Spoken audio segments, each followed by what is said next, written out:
Hi అండి, welcome to స్వయం పాకం. ఈరోజు మనం చాలా హెల్తీగా తేలిగ్గా ఉండే గోధుమ రవ్వతోని పొంగల్ చేసుకుందామండి. ఇది మార్నింగ్ బ్రేక్ఫాస్ట్లోకి, నైట్ డిన్నర్లోకి తినడానికి చాలా బాగుంటుందండి. గోధుమ రవ్వలో ఫైబర్, ఐరన్, ప్రోటీన్ ఎక్కువగా ఉంటాయండి. ఇది శరీరానికి ఇన్స్టెంట్ ఎనర్జీని ఇస్తుందండి. డైజెషన్ కూడా చాలా ఈజీగా అవుతుంది. కాబట్టి పిల్లలకు, పెద్దలకు ఇద్దరికి కూడా ఇది సరైన ఆహారం అండి.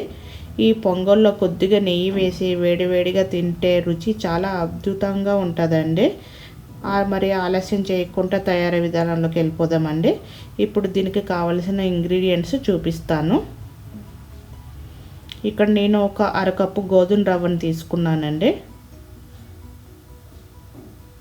అరకప్పు గోధుమ రవ్వకి ఒక పావు కప్పు పెసరపప్పు సరిపోతుందండి. మీరు ఒక కప్పుతో చేయాలనుకుంటే ఒక కప్పు గోధుమ రవ్వ, ఒక అరకప్పు పెసరపప్పు సరిపోతుందండి. హాఫ్ ఆఫ్ ది క్వాంటిటీ వేసుకోవాలండి పెసరపప్పు అనేది. ఇప్పుడు 1 స్పూన్ జీడిపప్పు, 2 రెమ్మల కరివేపాకు, 2 ఎండుమిర్చి, 2 పచ్చిమిర్చి కట్ చేసుకునేవి, హాఫ్ టేబుల్ స్పూన్ మిరియాలు ఈ పొంగల్కి ఇంపార్టెంట్ అండి. హాఫ్ టేబుల్ స్పూన్ ఆవాలు, హాఫ్ టేబుల్ స్పూన్ జీలకర్ర, ఒక ఇంచ్ అండి అల్లాన్ని ఇలా సన్నగా తరుక్కోవాలి. నెయ్యి తాలింపు పెట్టుకోవడానికండి. ఇప్పుడు స్టవ్ మీద ఒక ప్యాన్ పెట్టుకోవాలి. ప్యాన్ పెట్టుకొని ఇలా గోధుమ రవ్వని వేసుకొని ఒక 5 నిమిషాలండి సన్నని సెగ పైన వేయించుకోవాలి. ఇలా వేయించుకోవడం వల్ల పొంగల్ టేస్ట్ అనేది బాగుంటుందండి. ఇది గోధుమ రవ్వ అనేది రెడ్ కలర్లో ఉంటుంది కదండి.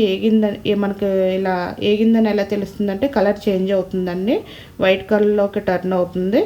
అప్పుడు దాకా వేయించుకుంటే గోధుమ రవ్వని సరిపోతుంది. ఇదిగోండి గోధుమ రవ్వ అనేది ఎగిపోయింది. ఇప్పుడు ఒక ప్లేట్లో తీసుకోవాలి.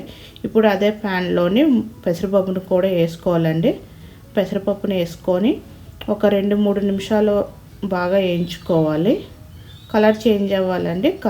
డార్క్ కలర్, బ్రౌన్ కలర్ వచ్చినంత వరకు వేయించుకోవాలి. ఈ వేయించుకోవడం వల్ల పెసరపప్పు టేస్ట్ అనేది బాగుంటుంది, పొంగల్కి పచ్చివాసన రాకుండా ఉంటుంది. ఈ విధంగా ఈ కలర్ వచ్చినంత వరకు వేయించుకోవాలండి. ఇప్పుడు స్టవ్ ఆఫ్ చేసుకొని ఈ పెసరపప్పును ఒక గిన్నెలో వేసుకోవాలండి.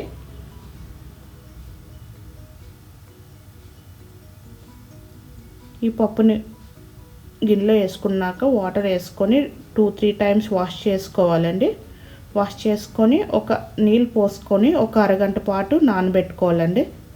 ఇంకో గిన్నె తీసుకొని మనం వేయించి పెట్టుకున్న గోధుమ రవ్వను కూడా వాటర్ వేసుకొని ఇది వాష్ చేసుకొని పక్కన పెట్టుకోవాలండి, వాటర్ అంతా వంపేసి. ఇప్పుడు స్టవ్ మీద కుక్కర్ ఒకటి పెట్టుకోవాలండి. కుక్కర్లో 1 టేబుల్ స్పూన్ నెయ్యిని వేసుకోవాలి. నెయ్యి కరిగినాక మనం తీసుకున్న జీడిపప్పుని 1 నిమిషం పాటు వేయించుకోవాలండి. కుక్కర్లో అయితే ఇన్స్టెంట్ చాలా త్వరగా అయిపోతుందండి ఈ రెసిపీ అనేది, పొంగల్ అనేది. అందుకే నేను కుక్కర్లో చేస్తున్నాను. ఇలా జీడిపప్పు 1 నిమిషం పాటు వేగినాక మనం తీసుకున్న మిరియాలు, ఆవాలు, జీలకర్ర, అల్లం వేసుకొని 1 నిమిషం పాటు వేయించుకోవాలండి.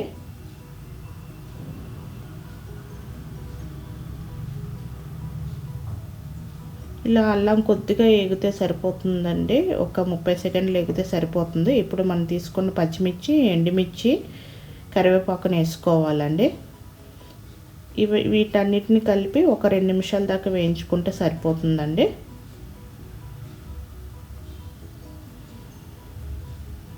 ఇప్పుడు 2 నిమిషాల తర్వాత వేగినాయి కదండి. ఇప్పుడు వాష్ చేసి పెట్టుకున్న మన గోధుమ రవ్వని వేసుకోవాలి.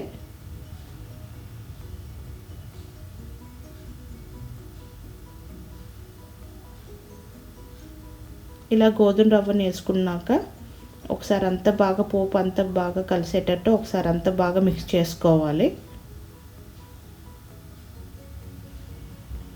1 నిమిషం పాటు ఈ గోధుమ రవ్వను కూడా పోపులో ఫ్రై చేయనివ్వాలండి. ఎగనిచ్చాక మనం నానబెట్టుకుని ఉంచుకున్న పెసరపప్పును కూడా వేసుకోవాలి. పెసరపప్పు వేసుకున్నాక అంతా ఒకసారి బాగా మిక్స్ చేసుకొని ఇందులోనే ఒక పావు టీ స్పూన్ పసుపు వేసుకోవాలండి. రుచికి తగినంత ఉప్పు కూడా వేసుకోవాలండి. నాకు ఇప్పుడు గోధుమ రవ్వను పెసరపప్పు కలిపి ఒక 3/4 కప్పు వచ్చాయండి. 3/4 కప్పుకి నేను 3 కప్పులు వాటర్ వేసుకుంటున్నాను. ఇప్పుడు అంతా ఒకసారి బాగా మిక్స్ చేసుకొని 3 కప్పుల వరకు వాటర్ని అడ్జస్ట్ చేసుకోవాలండి. మీరు తీసుకున్న క్వాంటిటీని బట్టి వాటర్ని యాడ్ చేసుకోండి. ఇక్కడ నేను వాటర్ని వేసుకొని ఉప్పు సరిపోయిందో లేదో ఈ స్టేజ్లోనే చూసుకోండి. ఉప్పు సరిపోతే కొంచెం వేసుకోండి.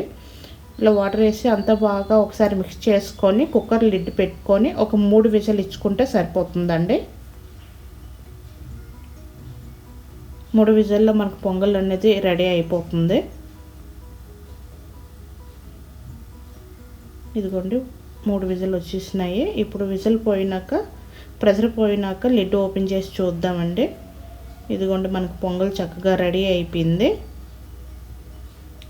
ఈ పొంగల్ కన్సిస్టెంటీ ఏంది ఇలాగ ఉంటే సరిపోతుందండి. మీకు కనుక ఒకవేళ ముద్దగా వచ్చినట్టయితే ఒక 1/2 గ్లాసు వేడి నీళ్ళు వేసుకొని స్టవ్ మీద ఒక 2 నిమిషాలు పెట్టుకుంటే సరిపోతుందండి. పొంగల్ అనేది ఇలా జారుగా ఉంటేనే బాగుంటుంది తినడానికి. ఈ పొంగల్ని చట్నీతో కానీ సాంబార్తో కానీ సర్వ్ చేసుకుంటే చాలా బాగుంటుందండి. మీకు కనుక ఈ రెసిపీ నచ్చినట్టయితే లైక్ చేయండి, షేర్ చేయండి, కామెంట్ చేయండి. నా ఛానల్ సబ్స్క్రైబ్ చేసుకోండి. Thank you for watching.